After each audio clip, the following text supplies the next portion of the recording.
nilai kekuasaan sini dulu dah.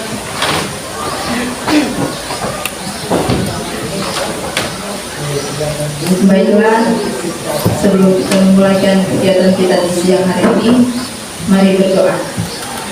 Segala puji syukur kami panjatkan kepada Tuhan Yesus karena kasih setiamu Engkau nyatakan dalam kehidupan kami, sehingga kami boleh tiba di tempat ini dengan keadaan yang selamat. Itu semua karena tuntunan dan kasih sayang-Mu yang Engkau nyatakan dalam kehidupan kami. Ya Tuhan, di saat ini kami akan memulaikan training futsal kami. Engkau pimpin Tuhan sehingga bisa berakhir dengan baik. Ini doa permohonan kami Tuhan, dalam nama Tuhan Yesus. Amin. Amin. Terima kasih Bunda Eva. Ya, teman-teman, saya mau menyampaikan bahwa sesuai dengan rundown kegiatan yang kami share di grup, itu seharusnya jam saat ini itu adalah bagiannya dari Ibu Silvana Felialu. Hanya tadi pagi beliau konfirmasi bahwa beliau akan mengisi materi sesudah jam makan siang. Untuk menghemat waktu, makanya diputar. Saya akan isi di awal supaya cepat selesai dan kita boleh punya waktu yang banyak untuk refreshing. Jadi seperti itu. Kemudian juga mau diingatkan, besok itu adalah jadwal dari PPA untuk membawakan puji-pujian di gereja. Dan kemarin itu Pak Guru Fredrik sempat datang dan ada bawa lagu yang Pak Guru ada ciptakan sendiri untuk orang mau belajar, mau menyanyi di gereja. Itu ada 5 bagian. Yang pertama itu ada kerohanian. Jadi apakah dia itu rajinnya beribadah atau enggak, seperti itu. Kemudian yang kedua itu adalah kekompakan. Kekompakannya di sini adalah ketika kita melaksanakan satu kegiatan, di situ bisa lihat dia juga muncul atau enggak, ya. Kemudian yang ketiga itu ada kinerja. Kinerja ini adalah bagaimana teman-teman melaksanakan tanggung jawab yang sudah diembankan. Kemudian masih ada dua lagi itu adalah rahasia juga. Dan kita bisa lupa. Tapi itu biasa dikenal dengan 5K. Kerohanian, kinerja, kekompakan, dan masih ada 2 lagi. Kemudian yang kedua itu adalah kekompakan. Kekompakannya di sini adalah ketika kita melaksanakan satu kegiatan, di situ bisa lihat dia jaga muncul atau enggak, ya. Kemudian yang ketiga itu ada kinerja. Kinerja ini adalah bagaimana teman-teman melaksanakan tanggung jawab yang sudah diembankan. Kemudian masih ada 2 lagi itu adalah rahasia juga. Dari kita bisa lupa. Tapi itu biasa dikenal dengan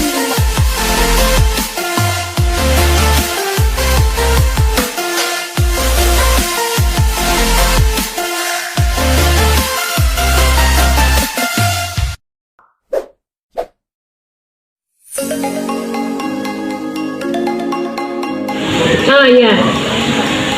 Oke.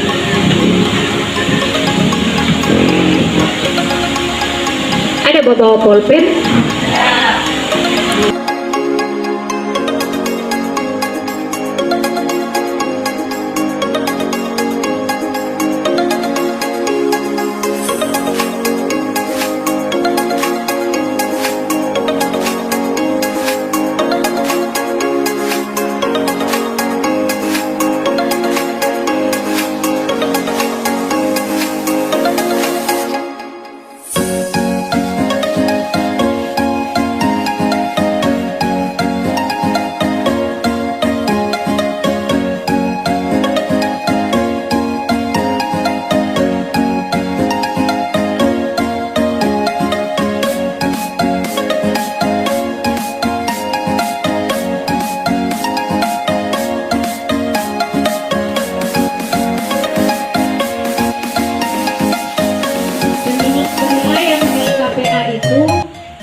kemudian per 3 tahun, kemudian pas juga anak mau selesai.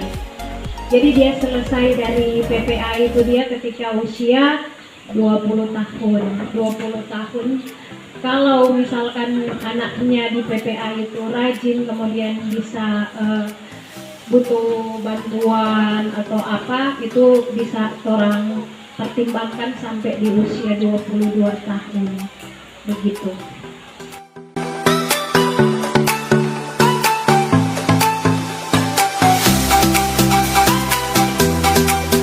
Seperti contoh, mengetahui dan memahami Alkitab. Indikatornya di situ, hasil indikatornya. Jadi dia ada 3 nilai itu, 4, 0, 1, 2, 3. Jumlah paling tinggi itu 3 untuk tiap indikator kan?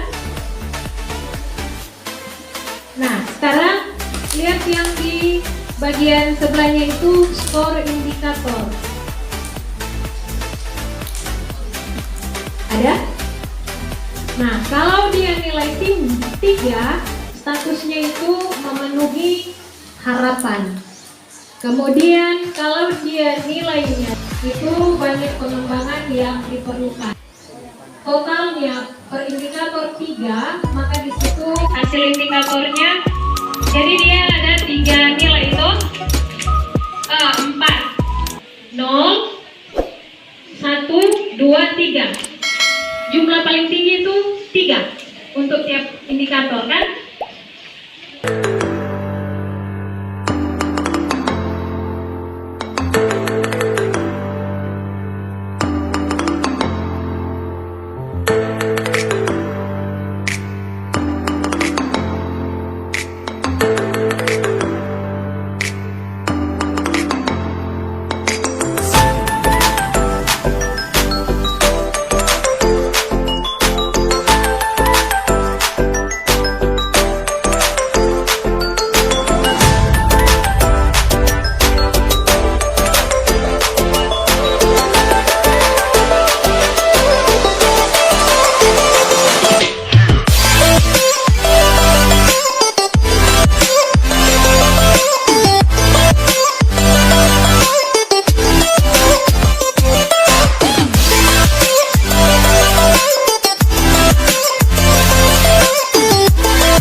mau dapat tahu selama orang kata belajar ini anak ini, apakah dia ada perkembangan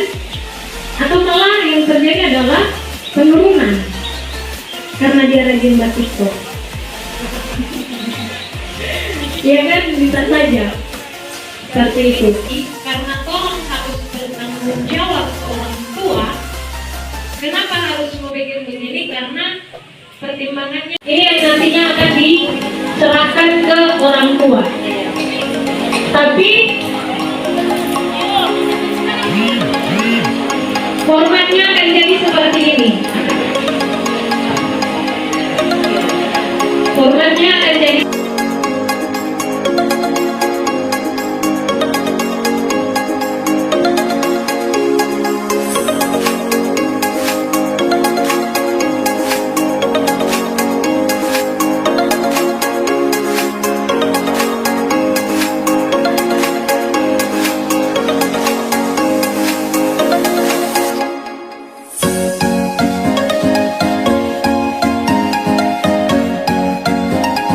dan tinggi badan baik sesuai dengan usia. Anak Junesa Pontolondo dapat mengikuti kegiatan belajar dengan baik, dapat menunjukkan komitmen kepatuhan pada Yesus Kristus, perkembangan anak, kemudian praktik hidup sehat.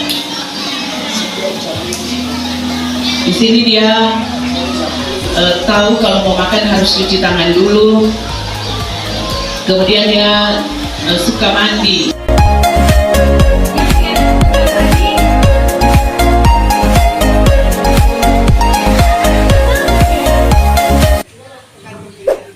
tunggu, pulang.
kasih pendapat, aktivitas yang membuat anak-anak itu bisa saling terhubung dengan orang lain dan mereka itu bisa bertumbuh.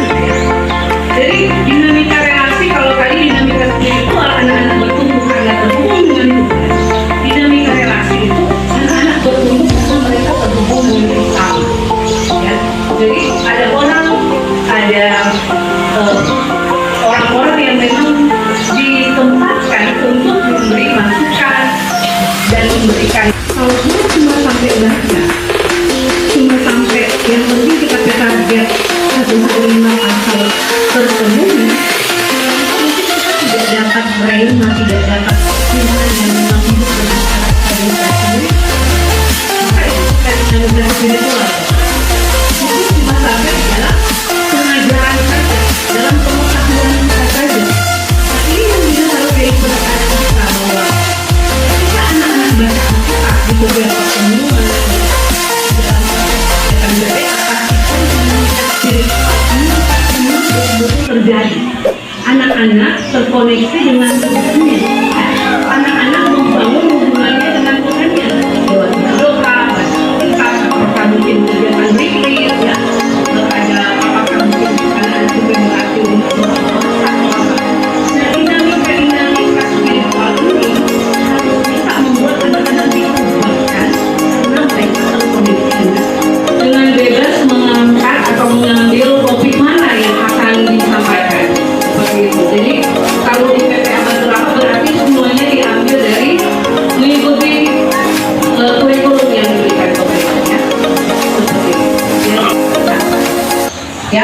Jadi ada 3.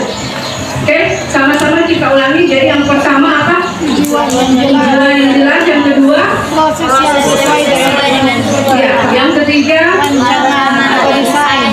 ya. Baik, kan. Ini memang mungkin bagi Bapak Ibu itu suatu hal yang sangat luas ya. Sangat. Tapi prosesnya mungkin yang dipersiapkan justru mengarah ke kiri begitu ya. Saya tidak bisa ditampilkan, tetapi seperti itu kira-kira gambaran ya. Ketika kita mempersiapkan sesuatu program pengembangan kepada anak-anaknya, harapannya tujuan itu harus proses itu harus sesuai dengan tujuan ya. Berhubungan dengan misalnya hari Valentine atau ya orang sering mengikuti misalnya ini topiknya tentang kasih sayang saya, kemudian mempersiapkan lesson planning atau rencana tutorial.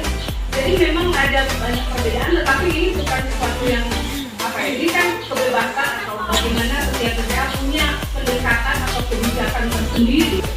Nah, kadang-kadang Bapak Ibu yang jadi permasalahan adalah kadang-kadang Bapak Ibu mempersiapkan tujuan, tetapi Oke, yang ingin saya tanyakan itu bagaimana cara seorang anak dapat memilih atau memilah relasi yang baik dalam pergaulannya?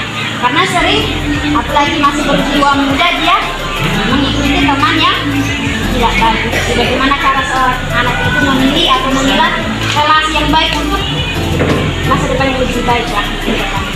ya, kembali lagi ya, kita lihat bahwa anak-anak itu mereka memang bertumbuh di dalam komunitas seperti saya sampaikan tadi.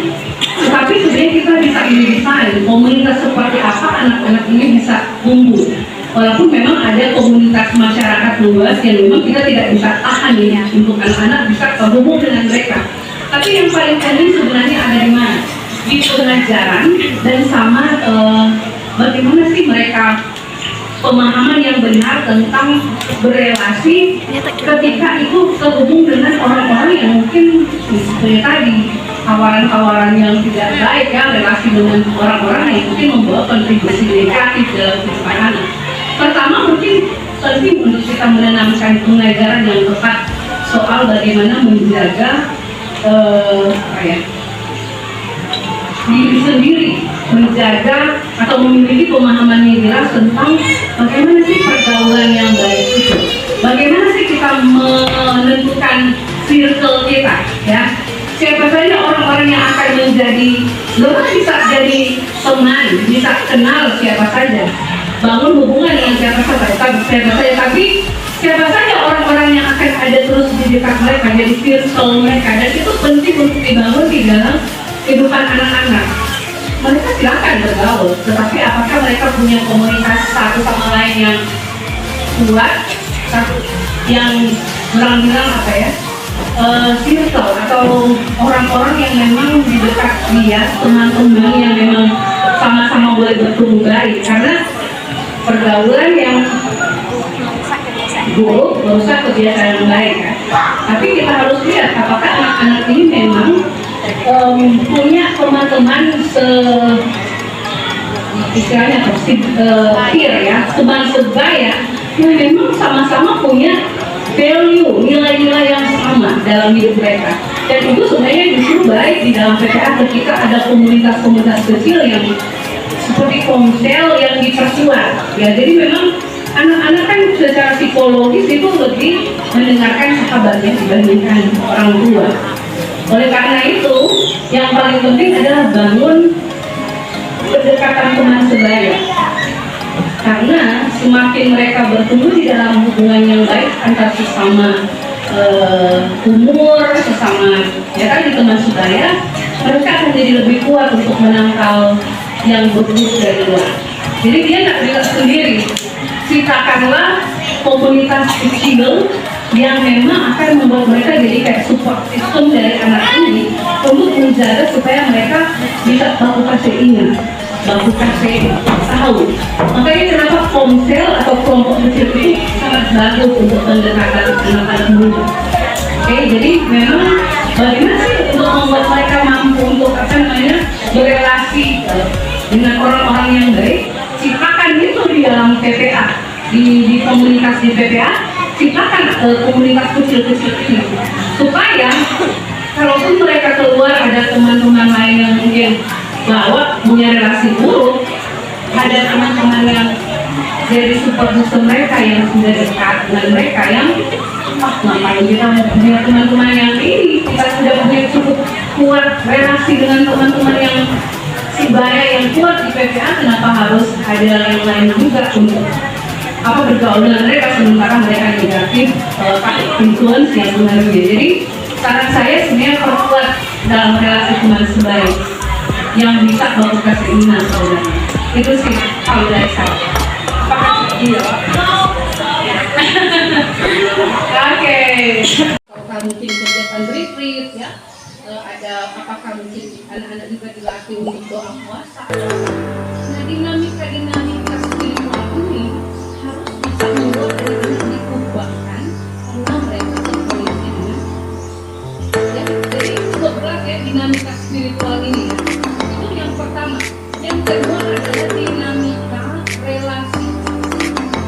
Dinamika relasi ini dinamika di mana anak-anak itu bertumbuh karena dalam pengetahuan kita saja ini yang juga harus digunakan ketika anak-anak itu kuat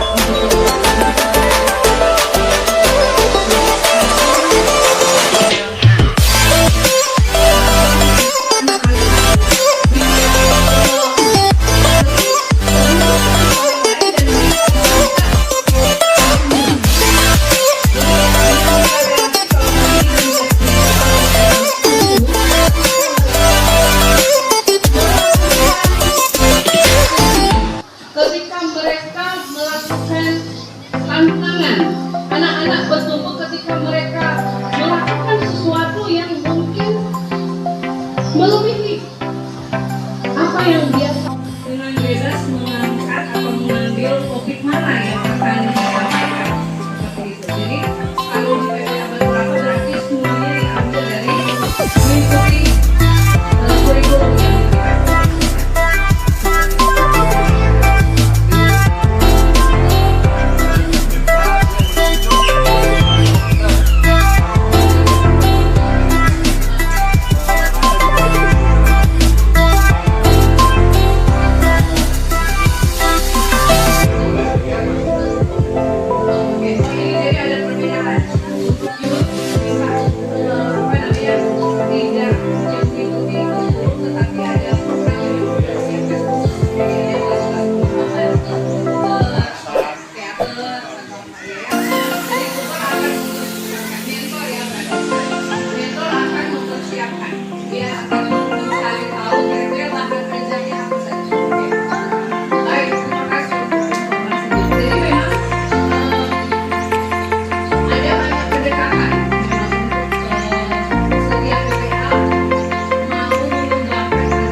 pembelajaran.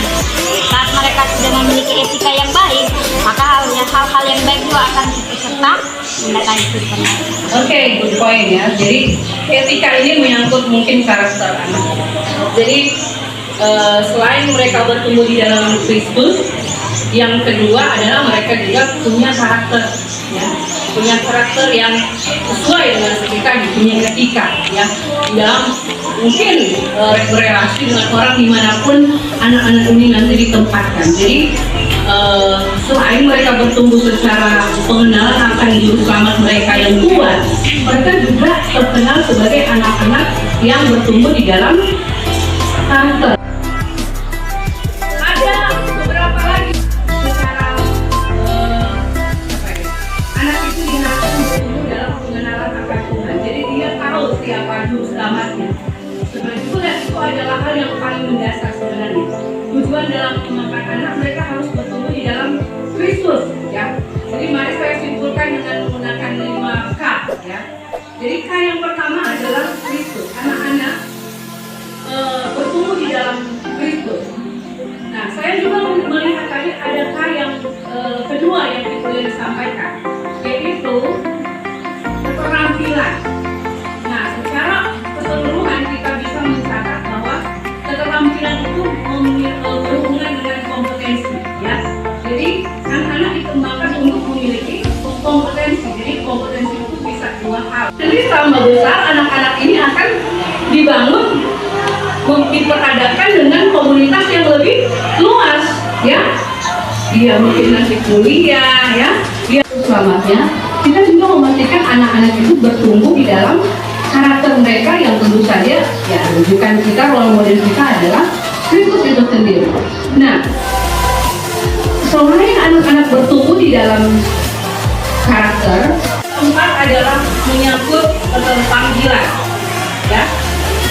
Kegiatan rutinnya nanti DLH yang melaksanakan. Jadi kalau untuk bola kaki, olahraga, karate dan sebagainya, paling cuma berdoa mengucap syukur bahwasanya sebelum dan sesudah sudah selesai kegiatannya.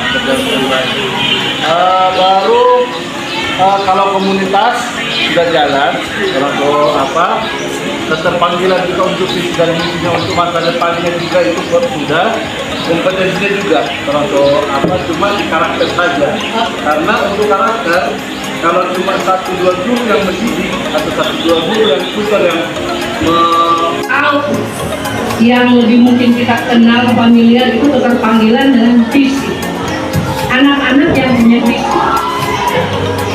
Apakah Bapak Ibu memikirkan nggak soal ini ketika membangun anak-anak di PPA? Seperti apa anak-anak kita bangun? Apakah mereka hanya yang penting sekedar hidup saja hari-hari begitu ya? Tapi apakah mereka paham kira-kira ada enggak visi Tuhan yang Tuhan kasih sebagai orang? Apakah saya hidup di dunia ini hanya sekedar untuk hidup aja? Tapi apakah sebenarnya Tuhan punya rencana khusus untuk saya secara pribadi? Seperti kalau kita lihat di dalam Alkitab kisah tentang Yeremia, ya. Yeremia itu memang dipanggil khusus untuk menjadi nabi bagi bangsa-bangsa. Dan itu yang mungkin kita harus banyak penekanan juga untuk anakku. Apakah di dalam hidupmu kamu sudah menemukan apa yang menjadi tujuan Tuhan atau visi Tuhan bagi dirimu? Karena setiap orang, saya percaya Tuhan punya visi besar untuk setiap orang. Dan tugas kita sebagai tutor, sebagai itu ambisi pribadi, ya. Kalau kita kadang-kadang masih ambisi pribadi kita masing-masing. Tetapi kalau bicara visi, itu harusnya dari Tuhan, ya. Sesuatu yang memang Tuhan taruh yang menjadi beban di dalam hati kita. Jadi dimanapun kita berada, apapun cita-cita atau profesi kita tetap mengerjakan visi yang Tuhan taruh. Misalnya contoh, Bapak Ibu ada banyak anak-anak yang punya cita-cita untuk jadi dokter, ya. Untuk membantu mereka bisa peka melihat ini tujuan, ini visi yang Tuhan taruh di dalam hidup kita. Oke, jadi ini memang bicara soal keterpanggilan memang merupakan sesuatu hal yang berproses cukup trauma dalam diri seseorang, tetapi itu harus memang dipersiapkan dari sejak dini. Bagaimana anak-anak bisa menemukan visi Tuhan di dalam diri. Karena jangan sampai anak-anak kita bangun hanya yang penting mereka hidup aja, tapi tidak melakukan apa yang menjadi tujuan Tuhan dalam hidup mereka. Ya, jadi visi ini Pertama tentang hubungan anak-anak dengan Kristus. Oke. Kemudian kalau minat atau bakat anak-anak kami hanya mengarahkan, karena setelah yang nantinya akan masuk di kelas pengembangan umur 12 tahun ke atas. Jadi kami yang di usia itu hanya mengarahkan, kemudian menuntut anak supaya dia menekuni apa yang menjadi minat dan bakat. Setelah itu masuk di kelas pengembangan dia akan mengikuti kelas reguler. Kemudian Oke, berarti masalah kompetensi dan keterampilan itu menjadi fokus begitu, karena nanti akan ke lebih ke mungkin dasar ya, ke basic, nanti kemudian dia yang akan melanjutkan. Kemudian saya lagi tentang contoh desain supaya Bapak Ibu bisa berlatih. Itu dari saya, terima kasih banyak, dan mohon maaf kalau ada hal yang kurang menyangka atau mungkin ada yang masih belum cukup dipahami karena waktu yang terbatas. Nanti saya terbuka untuk Bapak Ibu berdiskusi, mungkin bisa dapat Yoni juga.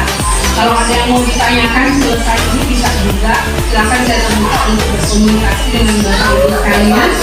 Dan doa saya semoga pelayanan Bapak Ibu di PPA semakin diberkati, tetap bersemangat ya.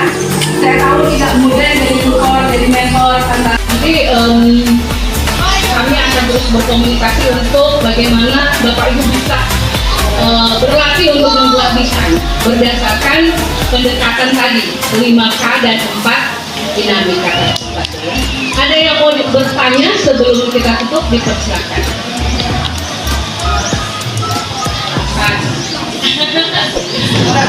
Silakan Pak. Apa tujuan setelah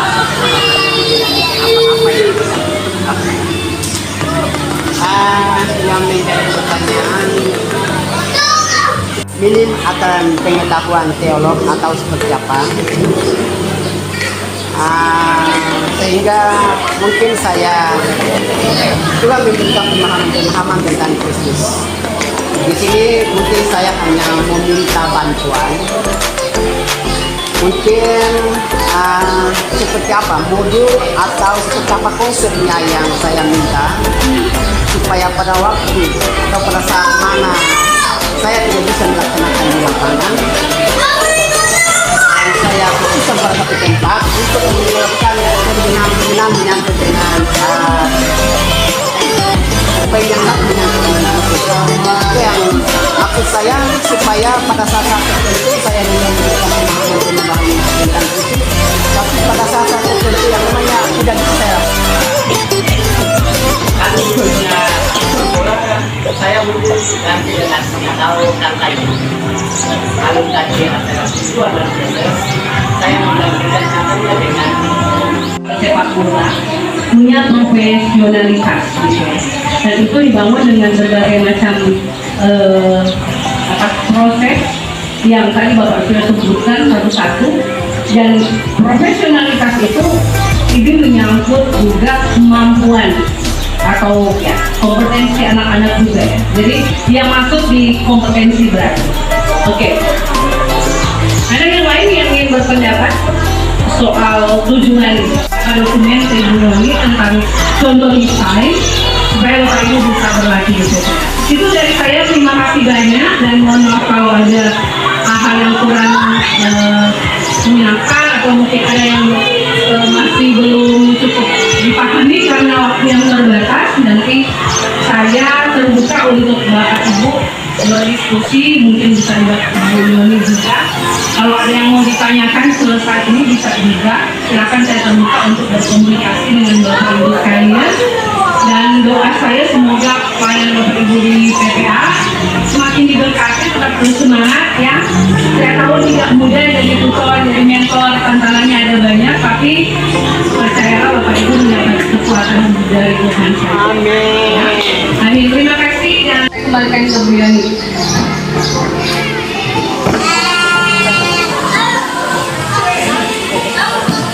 Ya, demikian materi yang telah disampaikan oleh Ibu Sil dan kami dari keluarga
terlebih dahulu mari kita berdoa.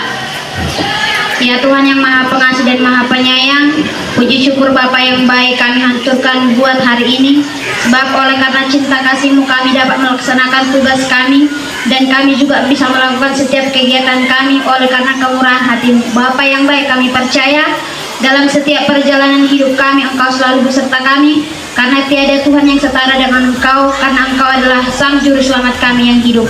Bapa yang baik, di hari ini tersedia makanan jasmani Bapa yang baik di hadapan kami. Kami percaya ini asalnya daripada Bapa. Kuduskan Bapa yang baik makanan ini hingga masuk ke dalam tubuh kami menjadi berkat bagi kemuliaan Bapa saja. Terima kasih yang Bapa yang baik, apapun yang kami lakukan pada hari ini, kami ingin serahkan selalu dalam nama Tuhan Yesus Kristus yang hidup. Amin.